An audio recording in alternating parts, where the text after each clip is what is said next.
Trump পুতিনের কড়া সংকেত, পরমাণুর ছায়ায় ঢুকে যাচ্ছে বিশ্ব। জোহরানের জয়, ট্রাম্পের ঝড়, মোদিকে সরানোর ডাক মমতার। সুপ্রিয় দর্শক, বিশ্ব সংযোগে আপনাদের স্বাগতম। আপনাদের সঙ্গে রয়েছে আমি কাজল হায়দার এবং আমি প্রবীর বড়ুয়া চৌধুরী। প্রবীরদা, আপনাকে আমাদের অনুষ্ঠানে স্বাগতম আমার এবং দর্শকের তরফ থেকে।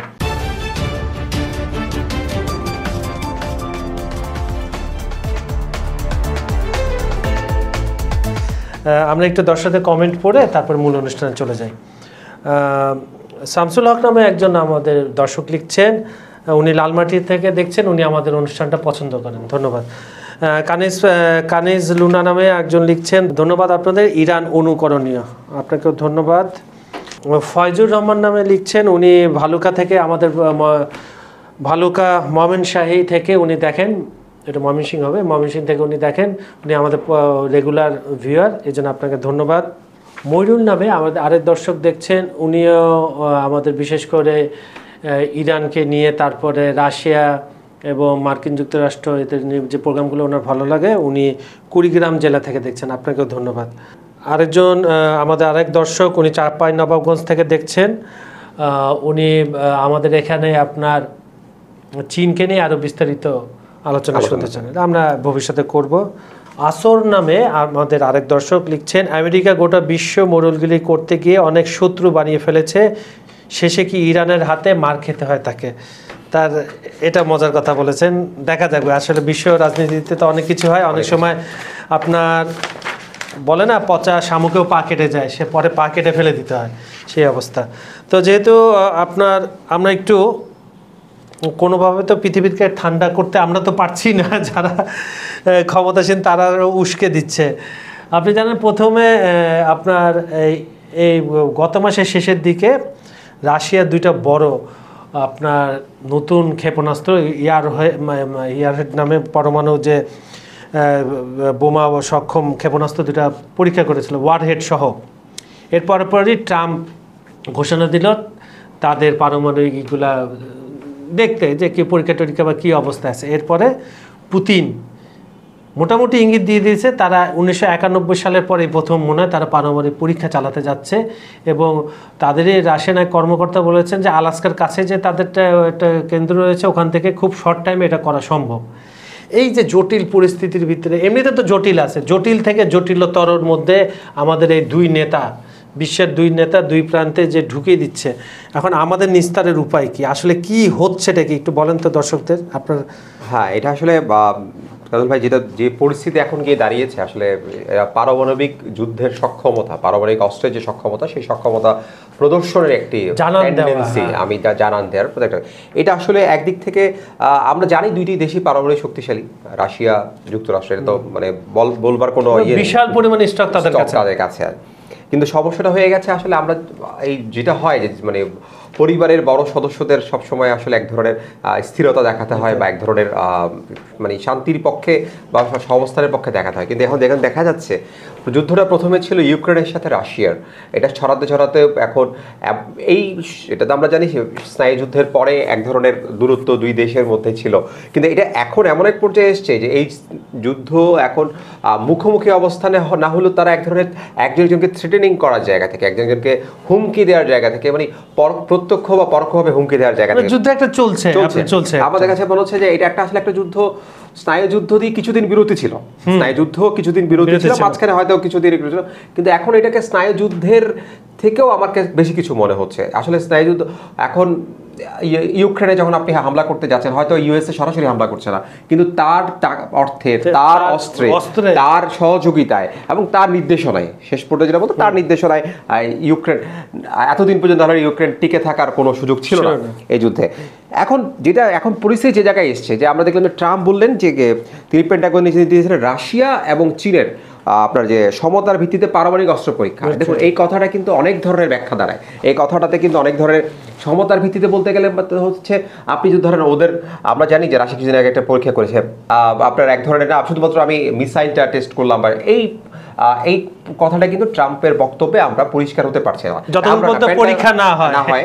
আমার কাছে যেটা মনে হচ্ছে, আসলে আমরা হয়তো কাগজে কলমে বলছি না, আমরা হয়তো কোনো তথ্য বিশ্লেষণে গিয়ে বলছি না, কিন্তু আপনি একটা জিনিস খেয়াল করে দেখবেন যে স্নায়ু যুদ্ধ কিন্তু নেই। স্নায়ু যুদ্ধের পরবর্তী স্টেপ যদি আমি বলি, যেটা আমরা দ্বিতীয় বিশ্বযুদ্ধের পরে আমরা কিন্তু এই ধরনের এতটা তিনটা দেশকে একই জায়গায় তিন শক্তিধর দোষ, হয়তো আগে এক সময় ইউএসএ চুপ করে থাকলে রাশিয়া এর কথা বলতো, তাও রাশিয়া কিছু করলে ইউএসএ চুপ করে থাকতো, কিন্তু এখন এমন একটা পর্যায়ে চলে এসছে তিনটা দেশ, আমি এখন চীনকেও কারণ যেহেতু এখানে পরীক্ষার ট্রাম্পের ইয়ের মধ্যে চীনের প্রসঙ্গ চলে এসছে, তিনটা দেশ কিন্তু সমান তালে সক্ষমতা জবাব দিয়ে যাচ্ছে। আবার কুইক রিঅ্যাকশন এবং এটা কিন্তু দ্বিতীয় মহাযুদ্ধের পরে আর হয়তো বিতর্ক হবে কথাটা বললে, বা এক ধরনের ইয়ে থাকবে।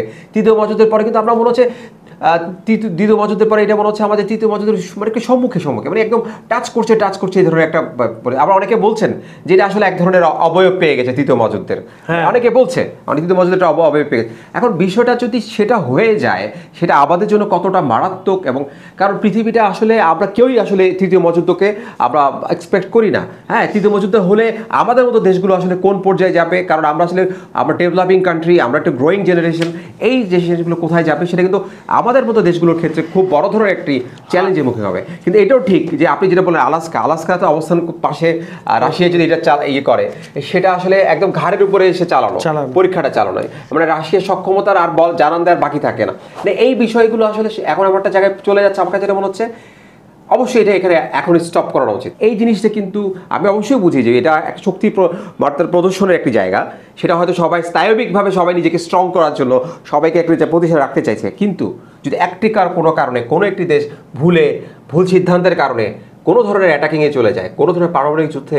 প্রবেশ করে ফেলে, এই পরবর্তী পরিস্থিতি কিন্তু খুব মারাত্মক হবে। কারণ হচ্ছে আগে দেখতাম যে একটা ভারসাম্য ছিল সোভিয়েত ইউনিয়ন মার্কিন যুক্তরাষ্ট্রের মাঝে, তারপরে 80-র দশকে এসে সোভিয়েত ইউনিয়ন ভাগার পর মার্কিন যুক্তরাষ্ট্রের শেষ পর্যন্ত একটা আপনার প্রভাব, মানে পশ্চিমাদের প্রভাব। কিন্তু আপনি লাস্ট ডেকেড যদি বলেন 8 থেকে 10 বছর, এখানে পুতিন ধীরে ধীরে রাশিয়াকে গড়ে তোলে, সঙ্গে আপনার চীন।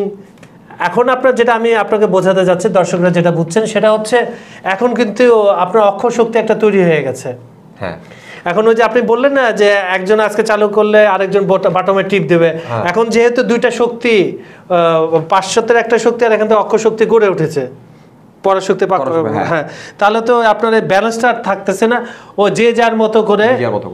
এই জন্য আপনি প্রথমে যেটা অভিভাবকদের কথা বললেন যে আসলে ওনাদেরকেই সবকিছু, মানে আশ্চর্য লাগে কি জানেন, আপনি এটাকে বলেন যে আলাস্কা বৈঠক হলো, হ্যান্ডশেক হলো, অনেক কিছু হলো, তারপর একটা পর্যায়ে নালে আপনার ওভাল অফিসে হলো, সব কিছু হলো, কিন্তু রাশিয়ার ইঙ্গিতটা দেখছেন যে আলাস্কার সামনেই তাদের তো সারা দেশেই ছড়িয়ে ছিটিয়ে পারমাণবিক এই ধরনের স্থাপনা আছে যেখান থেকে তারা লঞ্চ করতে পারে। তারা আলাস্কাকে বেছে নিল মনস্তাঙ্গিক গেম খেলার জন্য। আপনার কি মনে হয়? অবশ্যই গেম খেলার জন্য, আর সাথে দ্বিমত কোনো পেছনে, কারণ আমরা আবার ঘাড়ের উপরে এসে আপনি আমাকে নিঃশ্বাস ফেলছেন। আমি বলতে উনি রাশিয়ার আরেকটা জায়গার কথা বলতে পারেন, রাশিয়া এত বড় একটা মহাদেশ, অনেক জায়গা তাদেরই আছে, সেখানে রাশিয়া যদি তাহলে আরেকটা দেশে করা সম্ভব ছিল, কেন করছে না?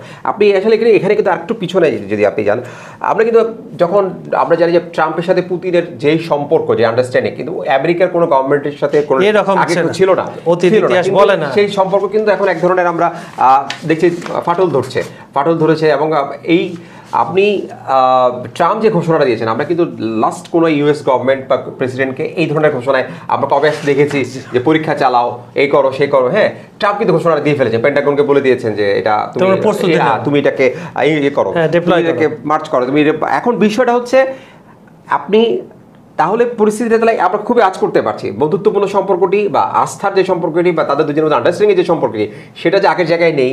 আমরা এই জিনিসটা আমরা খুব ভালো মতো দেখেছি যে গত ইউক্রেন যুদ্ধ হওয়ার পর থেকে বা ভ্লাদিমির পুতিনের একটা বিচক্ষণ আমরা দেখেছি, উনি নিজের একক প্রচেষ্টায় এই যে উনি যুদ্ধটাকে বা ওনার যে অবস্থানটাকে সেটাকে সুদৃঢ় করেছেন, যেটা আমেরিকা হয়তো ওনার আগে থেকে যেটা ইয়ে ছিল বা ট্রাম্পের ক্ষেত্রে যে একটা অ্যাডভান্টেজ ছিল, সেটা কিন্তু পুতিনের ক্ষেত্রে ছিল না। কিন্তু একটা জিনিস দেখা যাবে যে ট্রাম্পের এই যে হঠাৎ ডিসিশনগুলো, এটা কিন্তু যে কোনো ধরনের মারাত্মক ধরনের নিয়ে আসতে পারে।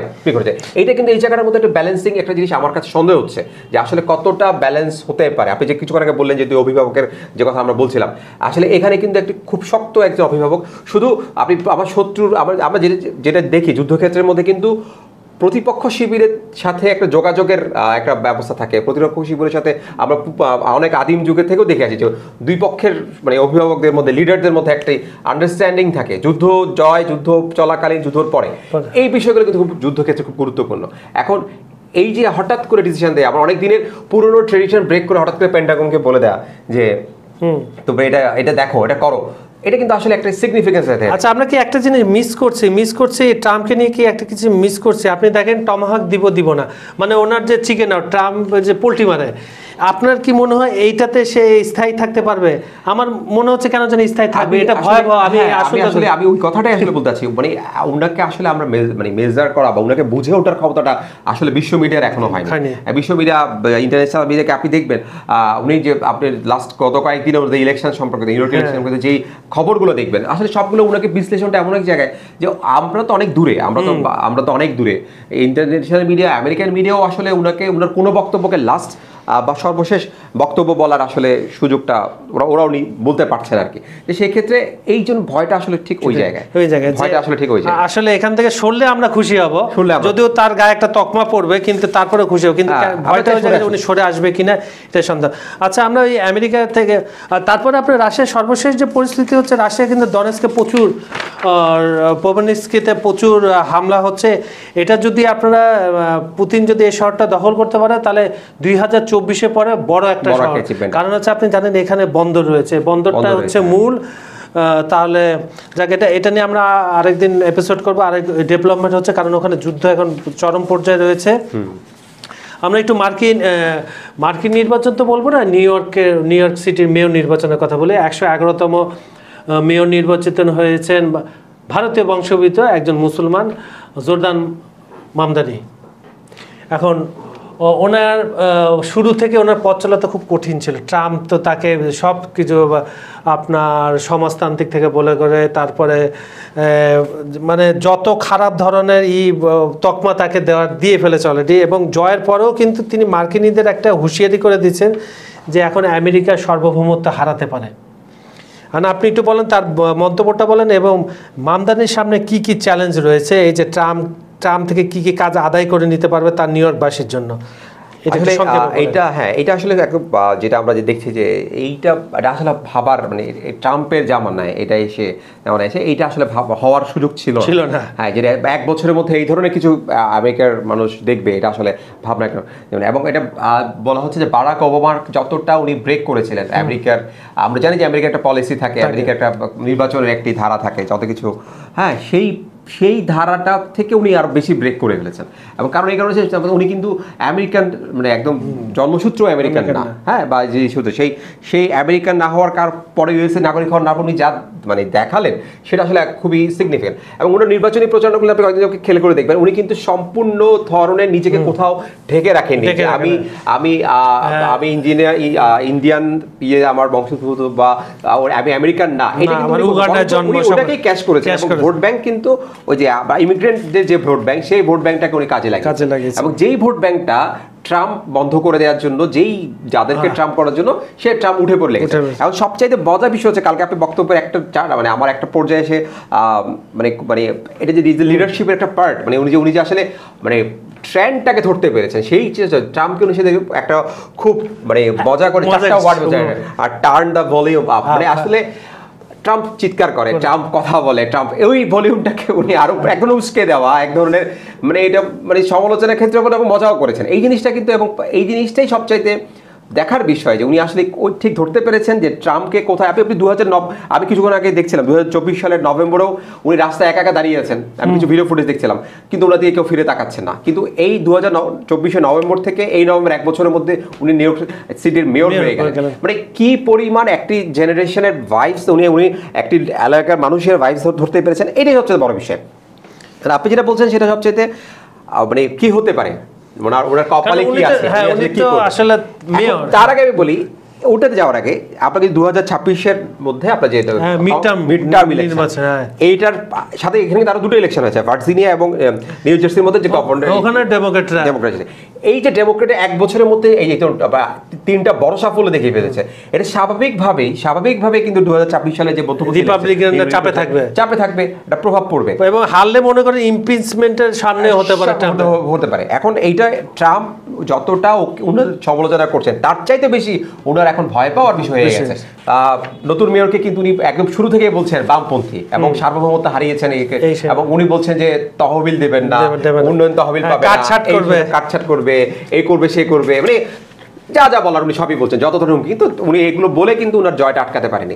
এখন সবাই এইটা স্বাভাবিকভাবে আপনার গভর্নমেন্ট থেকেই তো এগুলো অ্যাপ্রুভ করাতে হবে, সেক্ষেত্রে উনি হয়তো কিছুটা সমস্যায় পড়বেন। কিন্তু আমি উনার যে ক্যারিশমেটিক দেখলাম সেই ক্যারিশমেটিক আসলে যেটা মনে হচ্ছে উনার কিছু উনি কালকে বলেছে যে এটা উনি সবার জন্য একদম ওপেন করে দেবেন, হ্যাঁ, যে এই ধরনের উন্নয়ন এবং সব দিকে উনি সেই সব, এবং সবচাইতে যেটা আমাদের ঢাকা শহরেও যে সমস্যাটা আছে বাড়িওয়ালাদের যে সমস্যা, উনি ট্রাম্পকে ইঙ্গিত করে বলেছেন ট্রাম্পের মতো লোকরা এখানে এই শহরে বাড়িওয়ালা, ওরা বাড়ি করে মানুষকে কষ্ট দিচ্ছেন, এই ব্যবস্থাগুলো নেবেন। উনি কিন্তু একদম রুটসে চলে গেছে।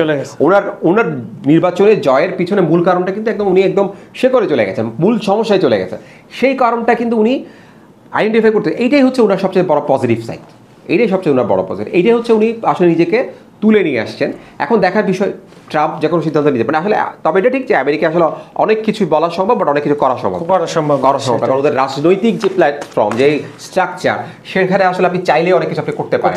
আমার সবচেয়ে মজার বিষয় লেগেছে, ইন্টারেস্টিং লেগেছে, আপনার সাথে নির্বাচনী মাঠে অনেক কিছু পূর্ববর্তী অনেক কিছু স্বীকার করতে দেখি না, উনি কিন্তু প্রত্যেকটা জিনিস করেছেন। উনি নন আমেরিকান, উনি বামপন্থী, এগুলো কোনো কিছু উনি ঢেকে রাখেননি। 2024 নম্বর আপনি দেখবেন রাস্তার মধ্যে একা দাঁড়িয়েছেন, মাইক্রোফোন ধরছেন, কেউ কথা বলছেন না, সেই লোক আজকে নিউ ইয়র্ক সিটির মেয়র। মানে এই জিনিসটা কিন্তু খুব সহজ ছিল না। ভূমিধস পরিকল্পনা করে ভূমিধস যায়। আচ্ছা, আমরা সর্বশেষ আজকে অনুষ্ঠানে একটা ছোট্ট টপিক আপনার কাছে জানতে চাই। আপনি জানেন যে পশ্চিমবঙ্গের ভোটার তালিকা হালনাগাদের যে বিষয়টা ছিল, সেখানে যে সংশোধনী প্রক্রিয়া SIR মানে ভারতীয় যে নির্বাচন কমিশনের একটা ইতে যারা ভোটার লিস্ট করে তাদের কার্যক্রম এবং বিজেপির কার্যক্রম নিয়ে ভারতের আপনার পশ্চিমবঙ্গের মুখ্যমন্ত্রী মমতা বন্দ্যোপাধ্যায় তিনি আপত্তি তুলেছেন। এটা নিয়ে ছোট্ট করে বলেন, তারপর আমরা বিদায়। আসলে ভারতের রাজনীতির মধ্যে সাম্প্রতিক সময় অনেকগুলো রাজ্য আছে, কিন্তু মোদী এবং মমতার যে পশ্চিমবঙ্গের সাথে যে কেন্দ্রীয় সরকারের যে দ্বন্দ্ব, সেটা আসলে সবচেয়ে বেশি। এবং আমার কাছে মনে হয় যে এখানে রাহুল গান্ধী বা সোনিয়া গান্ধী বা প্রিয়াঙ্কা গান্ধী ওনাদের থেকেও ছাপিয়ে গেছেন মমতা। তো এই বিষয়টা আসলে একটা মাত্র কারণ হচ্ছে ভোটের ব্যাংক বা ভোটের রাজনীতি। বিজেপি অনেকদিন যাবতই পশ্চিমবঙ্গ আসলে কবজা নিতে চাচ্ছে, দখল নিতে চাচ্ছে, কিন্তু আসলে সেটা কাছাকাছি আসে পারে না, বা অনেক জায়গায় সমস্যা রয়ে যাচ্ছে। কিন্তু যে ঝামেলাটা যেটা হচ্ছে আসলে মূল ঘটনা যেখানে ভোট ব্যাংক, এই ভোট ব্যাংকটা আসলে বিজেপির দাবি যে এখন মমতার ভোট ব্যাংকের মূল বেস পয়েন্টটা হচ্ছে কিন্তু বাংলাদেশ থেকে যাওয়া, রোহিঙ্গারা যাওয়া, এটা হচ্ছে বিজেপির অভিযোগ। এবং আমরা জানি যে পশ্চিমবঙ্গের রাজ্যসভা না পৌরসভা মেয়র ইলেকশনেও যে ওদের যে দাপট বা তৃণমূল কংগ্রেসের যে দাপট, সেই দাপটের পিছনে কিন্তু মুসলিম ভোট ব্যাংকটা নিয়োগ, কলকাতা শহরে যে মুসলিম ভোট ব্যাংকটা, সেটাও কিন্তু এক ধরনের বড় ধরনের ফ্যাক্ট হিসেবে কাজ করে। এই বিষয়টা আসলে মূল কারণ, অমিত শাহ বলেন, নরেন্দ্র মোদী বলেন, মূল কারণ হচ্ছে ওরা এই ভোট ব্যাংকটাকে ভাঙতে চায়। আচ্ছা, আমরা আরও দেখবো, এ নিয়ে আরও কথা বলবো। তো সুপ্রিয় দর্শক, বিশ্ব সংযোগের আজকের অনুষ্ঠানটি এখানে শেষ করছি। আমাদের ভিডিওগুলো লাইক, কমেন্টে শেয়ার করবেন, আমাদের চ্যানেলটি সাবস্ক্রাইব করে রাখুন। আর আপনারা কোথা থেকে বলছেন, কোন দেশ, কোন জেলা, কোন বিভাগ, কোন এলাকা থেকে বলছেন, নাম সহ বলেন। আপনারা দিচ্ছেন, আরও বেশি করে দেন, আমাদের অনুষ্ঠানটা দেখেন, আমরা কৃতজ্ঞ হব। আজ এখানে বিদায় নিচ্ছি। আরেকটি কথা, আগামীকাল শুক্রবার আমাদের বিশ্ব সন্ধ্যায় কোনো এপিসোড হবে না, শনিবার থেকে আবার আপনারা পুনরায় আমাদেরকে দেখতে পাবেন। ভালো থাকবেন, সুস্থ থাকবেন, ধন্যবাদ সবাইকে।